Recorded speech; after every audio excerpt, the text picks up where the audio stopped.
વિશાલ, હા ચાલો ને કશે ફરવા જઈએ. ઘરમાં ને ઘરમાં સૌ કંટાળો આવે છે. જો ફરવા જવા માટે છે ને આ યોગ્ય સમય નથી. બાનો સ્વર્ગવાસ થયો હજી 2 જ મહિના થયા છે અને આપણે ફરવા નીકળશું ને તો સગા સંબંધી આડોશ પાડોશ બધા ખોટી વાતો કરશે. હા, તમારી વાત સાચી છે. ગામના મોઢે ઘરણા બાંધવા ના જવાય. અને હા, તમે મોટા ભાઈને વાત કરી કે નહીં? કઈ વાત? અરે આ બાની જીવાય મૂડીની વાત. અચ્છા, હા ના, હજી હમણાં મેં વાત નથી કરી, પણ ભાઈ સાથે મળીને હું વાત કરી લઈશ. અને ચાલ હવે મારે લેટ થાય છે, હું નીકળું. ચાલ, હાય. બાય.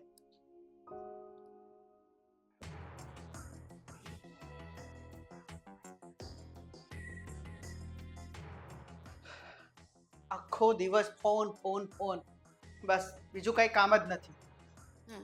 આ બધું ઘરનું કામ તમે પતાવ્યું કે? હું ફ્રી થઈને જ ફોન લઈને બેસું છું.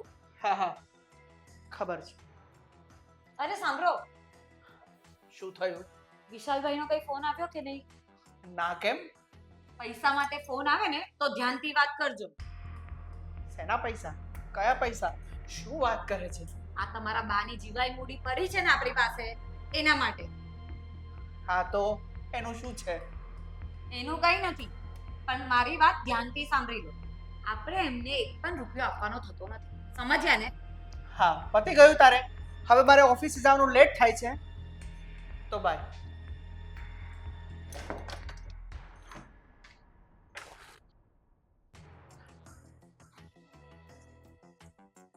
જય શ્રી કૃષ્ણ મોટા ભાઈ. જય શ્રી કૃષ્ણ, જય શ્રી કૃષ્ણ.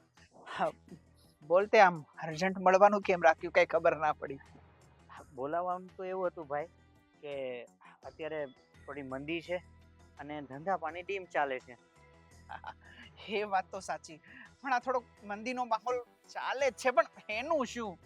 એટલે મારે કામ એવું હતું મોટા ભાઈ કે જે તમારી પાસે જે બાને જીવાયની મૂડી પડી છે ને, તો એનો ભાગ પાડી લઈએ તો મને થોડી મદદ મળી રહે એમ. જો વિશાલ, એનું હમણાં કઈ મેં વિચાર કર્યો નથી. તું થોડી રાહ જો, હું તને થોડાક સમયમાં કહું છું. પણ ભાઈ, એમાં વિચારવાની ક્યાં જરૂર છે? મારા ભાગમાં જે આવે છે એ તો આવશે જ ને. અરે હા હા, હું તને કેવડાવું છું. અત્યારે મારે મોડું થાય છે, પછી તને ફોન કરું. ચાલ. મોટા ભાઈ, મને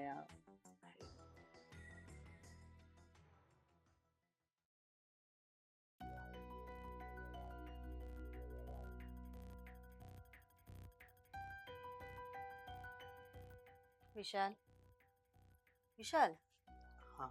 શું થયું? કેમ ચિંતામાં છો? અરે કાંઈ નથી થયું. અચ્છા એ કેવો, આ ભાઈ ભાભી આપણને 5 થી 7 દિવસમાં જવાબ આપવાનું કહ્યું હતું. આજે 10 દિવસ થઈ ગયા છે, એમનો કોઈ જવાબ નથી આવ્યો. મને તો એવું લાગે છે વિશાલ કે આ ભાઈ ભાભીને આપણને ભાગ આપવાની દાનત જ નથી. ગામમાંથી મને એવી વાત મળી છે કે ભાભી ગામમાં એવું કહેતા હતા કે બા તો અમારી સાથે રહેતા હતા, તો પછી નાના ભાઈને હક શાનો? અમે નાના ભાઈને એક ફૂટી કોડી પણ નથી આપવાના. એ જે કંઈ છે તે અમારું જ છે. એ તો ભાઈએ જ્યારે મને જવાબ આપ્યો હતો ને ત્યારે જ મને સમજાઈ ગયું હતું. હવે આનો એક જ રસ્તો છે, આપણે રૂબરૂ એમના ઘરે જવું પડશે.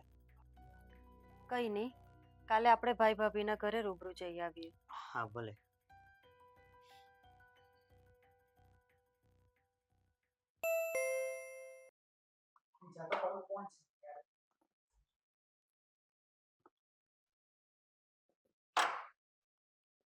આવો, પધારો.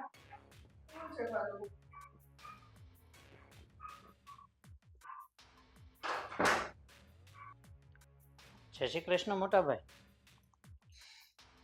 તમે મને 5-7 દિવસનો સમય આપ્યો હતો ને, ના તો તમારો ફોન આવ્યો કે ના તો તમે ઘરે આવ્યો.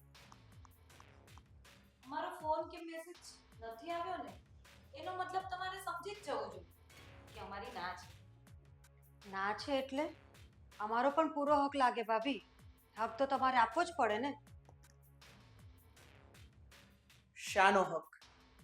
બાને અમે સાચવ્યા, એની સેવા સાકરી અમે કરી અને તારે હક જોઈએ છે. આપણે અલગ થયા ને એનું હજી 1 જ વર્ષ થયું છે અને બા 1 જ વર્ષથી તમારી ભેગા છે અને એ પણ એના મરજીથી. અમે સાચવવાની ના નહોતી પાડી. એ જે હોય સાચવ્યા તો અમે જ ને. તો શું બાને તમે સાચવ્યા એટલે એમાં અમારો કોઈ હક નહીં? એવું જ હોય. હા તો આપણે જ્યારે ભેગા હતા ત્યારે બાની સેવા ચાકરી આપણે બધા કરતા હતા ને. હા તો એનું શું?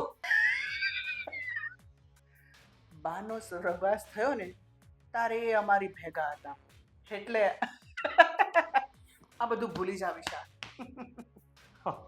વાહ મોટા ભાઈ વાહ. થોડા ઘણા રૂપિયા શું હાથમાં આવ્યા? તમે તો સાવ સ્વાર્થી થઈ ગયા. જેવા છે ને એવા આવા જ છીએ. ભાઈ ભાભી આ બધી લપ મૂકો અને વાતને પતાવો અને તમારે લોકોએ કરવું શું છે તે જણાવો. કરવાનું એ જ છે જે મેં કીધું એ. ભાગ તો નહીં જ મળે. અને હા, આજથી તમારી અને અમારી વચ્ચે કોઈ સંબંધ નહીં રહે. જઈ શકો છો તમે. ભલે મોટા ભાઈ, જેવી તમારી મરજી. હું તો લક્ષ્મણ બની ગયો પણ તમને રામ બનતા ના આવડ્યું. ચાલો વિશાલ આપણે આપણા ઘરે જઈએ.